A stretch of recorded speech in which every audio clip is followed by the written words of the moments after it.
The smoke alarm woke me at 2 in the morning, its piercing shriek cutting through the darkness. I smelled it before I was fully conscious. The acrid chemical scent of accelerant burning, not the natural smell of wood or fabric catching fire. I tried my bedroom door, locked from the outside. The old-fashioned kind with a key, the kind my father had installed throughout his Victorian house 40 years ago because he liked the vintage aesthetic. The kind my brother Marcus knew how to lock from the hallway. Smoke was already seeping under the door, thick and black. I ran to my window, shoved it open, and looked down at the 15-foot drop to the brick patio below. Breaking an ankle was better than dying. But there was another option, the back staircase. The servants' stairs from when this house was built in 1920, narrow and hidden, connecting my floor to the kitchen. I grabbed my phone from the nightstand and crawled toward the back of my room, staying low where the air was clearer. The hidden door was behind the bookshelf, a panel that looked like wall but opened if you knew where to push. My father had shown me when I was 10, making me promise to keep it secret. He'd always been paranoid about fires in old houses. The staircase was full of smoke but not yet burning.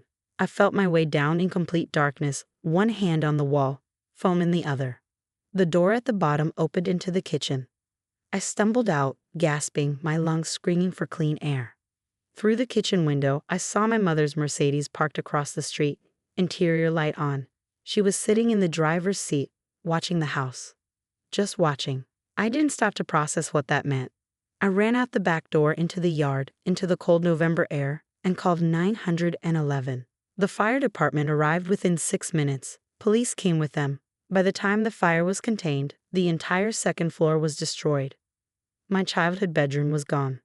Marcus's bedroom, untouched. The office where my father had died 3 months ago, damaged but not destroyed. The fire marshal interviewed me while paramedics checked me for smoke inhalation.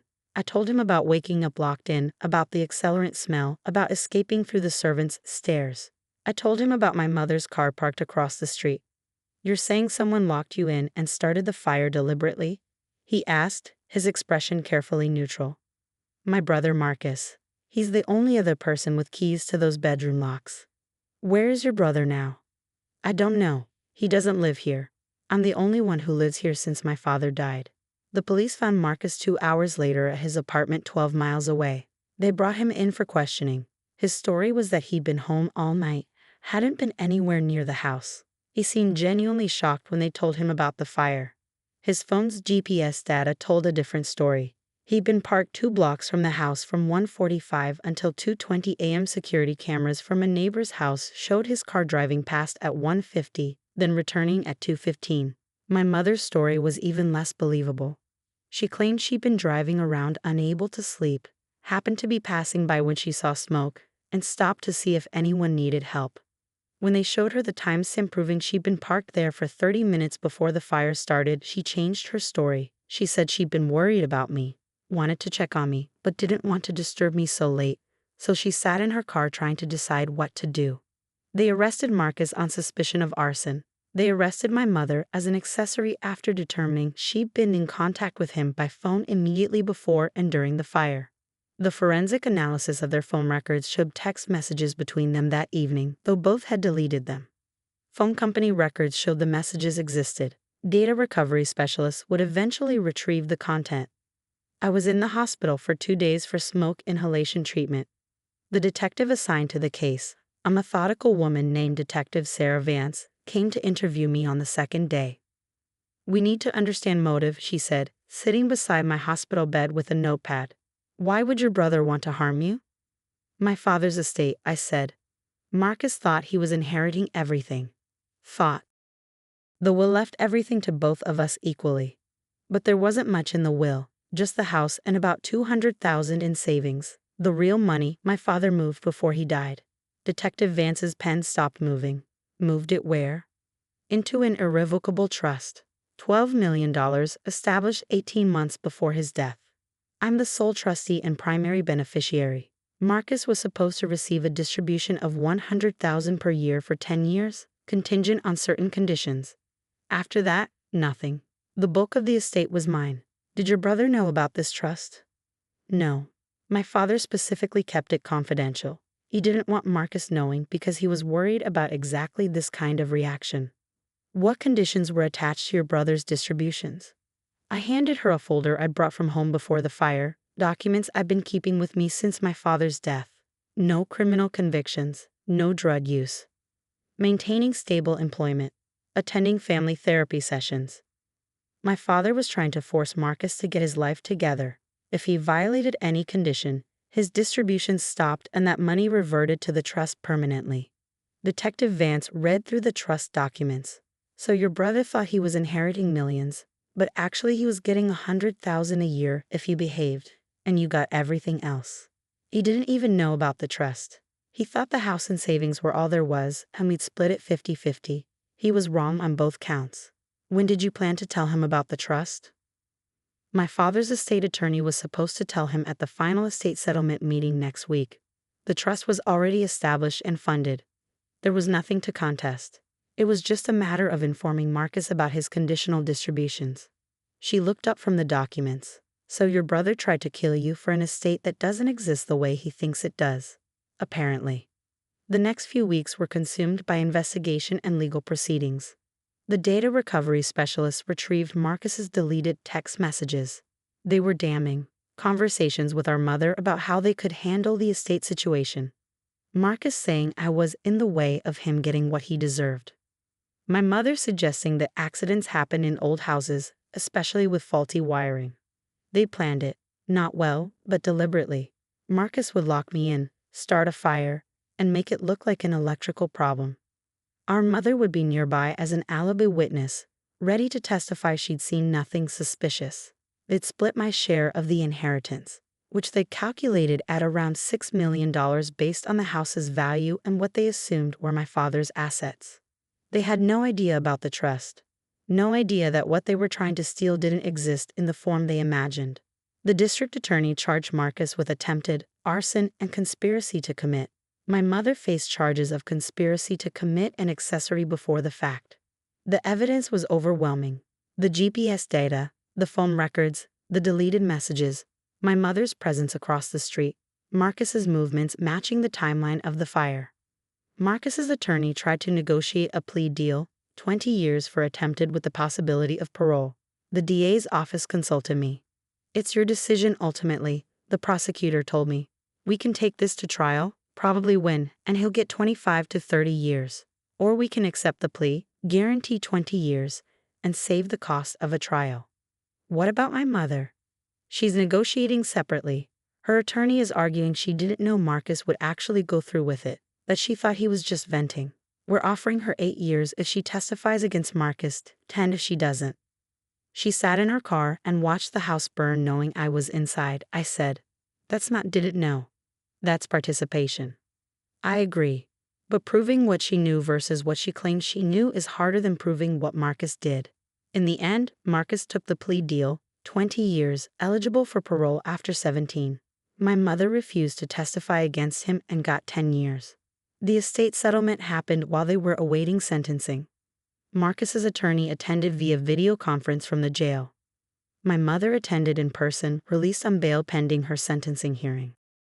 My father's estate attorney, Gerald Matthews, explained the trust structure to Marcus for the first time. I watched Marcus's face on the screen as he realized the truth. The house he tried to kill me to inherit was worth maybe $900,000 but carried a mortgage of $600,000. The savings he thought would be millions were $200,000 split 2 ways, most of which would go to legal fees and restitution. The real money, $12 million, was in a trust he'd never known about, controlled entirely by me, with his distributions contingent on conditions he already violated spectacularly by committing attempted. The trust was established 18 months before your father's death, Gerald explained in his precise attorney voice. It was funded through the systematic transfer of assets from various accounts and investments. Your father was very deliberate about this. He wanted to ensure the bulk of his wealth was protected and distributed according to his specific wishes. Marcus's attorney leaned forward. Are you saying there was no estate, that everything was in this trust? The estate consists of the house and approximately $200,000 in liquid assets, Gerald confirmed. Everything else, the investment portfolio, the life insurance proceeds, the business interests, all of that was transferred into the Morrison Family Trust before your father's death.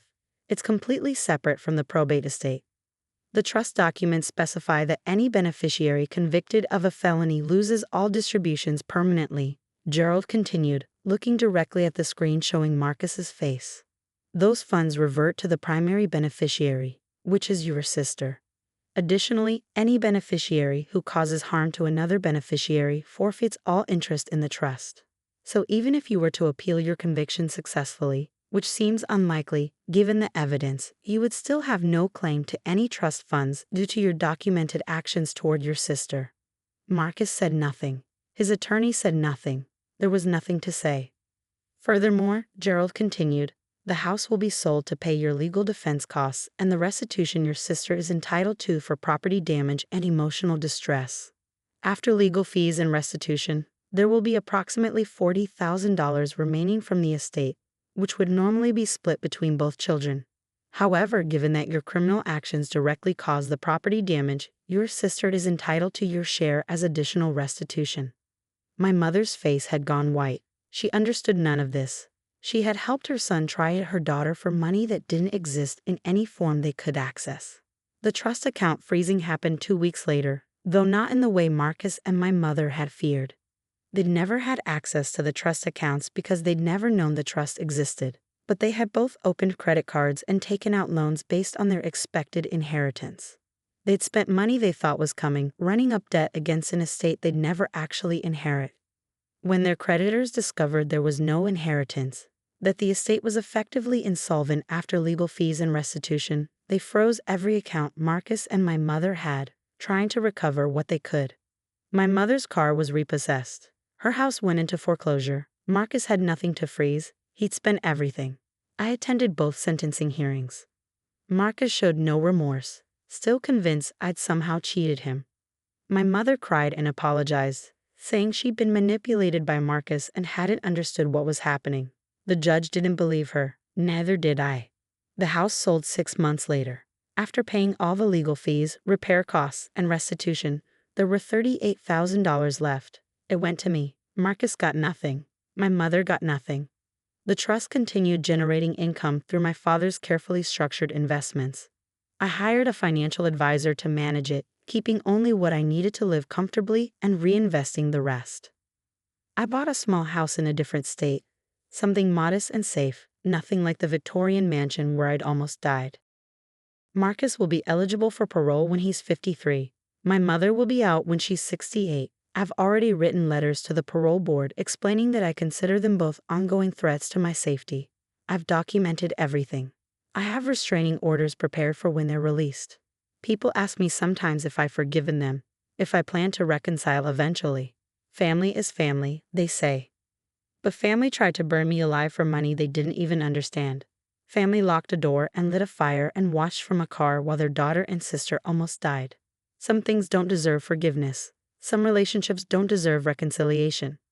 My father knew what Marcus was capable of. That's why he structured the trust the way he did, with conditions, contingencies, and protections. He knew my mother would enable Marcus would choose her golden child son over her difficult daughter. He'd watched it my entire childhood.